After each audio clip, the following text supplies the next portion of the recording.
কারা এসেছিল তোমার বাড়িতে? কালকে তপন এসেছিল। আর সব সঙ্গে এই ফুলের মালাটা মালাটা আরেকজন এসেছিল, ওকে আমি কি যেন বলেছিলাম, রেশমিয়া, হিমেশ রেশমিয়া বলেছিল ওকে।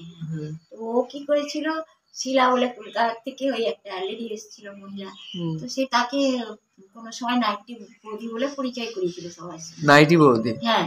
তো সেই একটা ভিডিও তার 2 মাস আগে কি 3 মাস আগে বানানো ছিল। তারপরে এসেছিল সে, হঠাৎ তো চেনা যাচ্ছিল না। তারপরে প্রথমে চেনা, এখানে বারান্দায় বসে, তখন ওর ইয়ে ছিল, নামটা কি বলে, ফরিদা আন্টি। আমি ওই জন্য ওকে আন্টি বলেছিলাম, ফরিদা আন্টি। ওই যে তোমার গিয়ে তোমার আরাধনা পিকচারে যে ফরিদা আন্টি দেখে না একটা পিকচারে, তো না আমরা যখন ব্যাঙ্গালোরে গেছিলাম না, তখন ও কি বলেছে, ফরিদা আন্টি ডাকছিল, রানু বেটি এরকম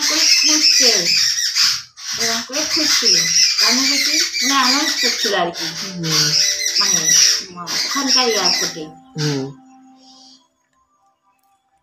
রেনু বেটি না, রানু বেটি না, রেনু বেটি। আসলে কি বলতে, এই নামটা তো একদম বলে অভ্যাস হয়ে গেছে রানু, যার জন্য রানু বলাটাই মুক্তি সহজ হবে, রেনু। কালকে ওই জন্য আমাকে পেপারে লিখিয়েছে রেনু রায়। একটু দেখাবে আমাদের? আমাকে দেখাবে কোথায় লিখেছিল?